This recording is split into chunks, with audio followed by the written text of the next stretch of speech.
Now, Brian Neiman, Brian Wilson, Mary Catherine Ham, today's newsmakers, and you, the Morning Majority. 105.9 FM, WMAL. 6:37 on the Morning Majority. Brian Wilson, Brian Neiman, Mary Catherine Ham here, and Joe DiGenova's on the line, our legal analyst. How's it going, Joe? Hey, Joe. It's wonderful. Hey, I want to ask you about these non-recess appointments that the president made. The DOJ released last week a legal justification of the fact that he made these recess appointments when the Congress was not in recess. But it was dated 2 days after the actual appointments were made. What did you make of the justification there? The reason when the White House first announced these appointments, it mentioned the White House counsel's opinion. It did not mention the Office of Legal Counsel opinion. And everyone who knows this subject knows that what really matters is what the Justice Department thinks of any subject. The Office of Legal Counsel is like the touchstone. Right. I read this memo from this woman, Virginia Seitz, who is the Assistant Attorney General. This is one of the worst pieces of legal writing that I have ever seen, and no doubt that's why they didn't release it. And the reason is that she really doesn't believe that these appointments are constitutional. She had to stretch and whine, and it is really pathetic. She uses this phrase. She says, quote, "The question is a novel one, and the substantial arguments on each side create some litigation risk for such appointments." What that means is what we've been talking about on Morning Majority for 2 weeks. They are going to lose in federal court big time. Does the Solicitor General work out of the White House, or is that person working with the Attorney General in that office? Because the Solicitor General is in the Justice Department, and the Solicitor General, of course, is the representative of the United States government before the Supreme Court and all United States courts of appeals. The SG's office is really a big deal, and they try to keep it as nonpartisan and non-political as possible. I would say that even though I think Elena Kagan is very political, she tried to be a very good Solicitor General and is well respected by other people. The current Solicitor General, whose name escapes me, had nothing to do with this opinion. Okay, because the previous Solicitor General, I guess after Kagan left in 2010, wrote that they didn't have the standing to do this, right? That is correct. That was Neil Katyal. He was the acting Solicitor General. Neil Katyal. Okay. So why do you think that there's not greater outrage about this? I mean, anybody who understands the law understands that this apparently was a violation of it. Well, because it's Barack Obama who's doing it, and the mainstream media caresses his wrist and his brow, and this is so pathetic. There's nothing you can say about it. I mean, this is the complete.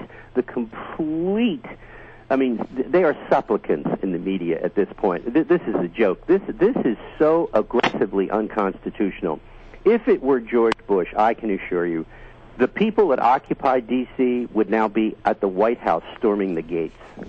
Yeah, this is the thing that I don't understand, is because it does, anybody who has an understanding of law and precedent and all that, any way you look at this was an unconstitutional move. And remember, the president says nothing. Remember, he says the Senate was in recess, and yet on December the 15th, they passed his payroll tax bill. They sure did. And if that's not being in session, I don't know what is. Well, why is it that the Republicans in the House and Senate are not just throwing a hissy fit? Brian, you've hit the nail on the head. The problem with the Republicans is they have lost the ability to present a message. Man. And they are in deep trouble because of it. They are lucky that they are even where they are. They've decided to hide for a while after they screwed up the payroll tax thing in such a pathetic way at the end of the last pro forma session in the House.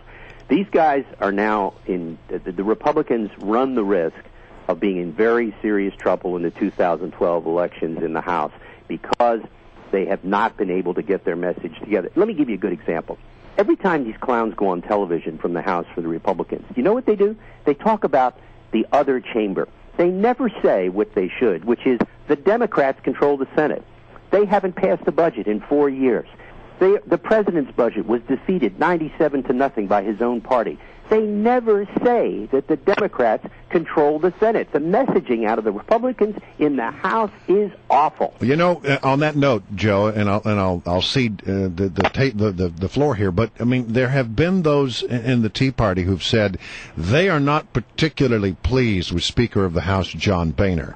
They've made it very clear that when they come back that they're going to have a meeting of the minds about that. Do you see anything in that area changing? No, absolutely not. Boehner's not going anywhere. And Why? the Tea Really? Party guys have got to learn that they are a phenomenal force in American politics. Just look at the 2010 elections. Without the Tea Party, there is no Republican majority in the House. Having said that, after you do that, you have to calibrate your actions. You have to decide how to govern so you can increase your numbers in the House. What they don't want to do is what Gingrich did after 1994. They overplayed their hand, and they lost seats in every subsequent election until they lost the House.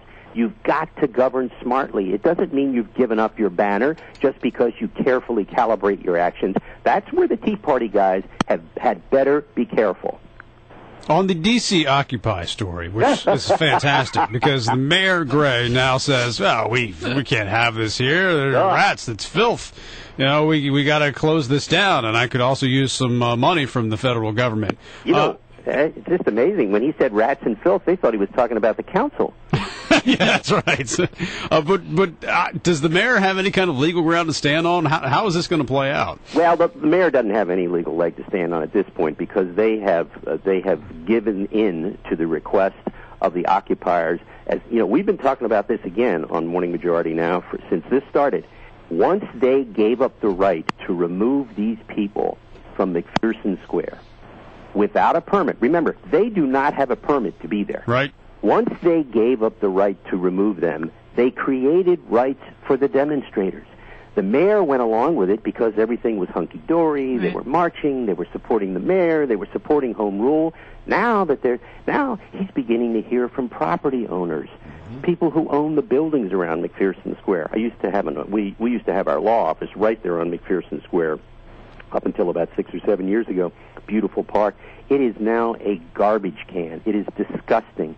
They screw up traffic. The smell is awful. I mean, you can literally see rats running around over there. Those are the new pets, by the way, there at Occupy D.C. Everybody has their own rat with a name. I mean, this is really, the mayor's legal position, and indeed the Park Service's legal position, has really been harmed. I don't know if you saw the editorial in the Washington Post the other day. This is hilarious. The language that they use, they're so upset that they have to agree with the mayor. The time may well have come to reclaim this public space. Yeah. That's a nice liberal phrasing for you. They call it thorny legal and political issues. All right, Joe, good to have you I call them smelly legal and political issues. Joe, always good to have you. All right.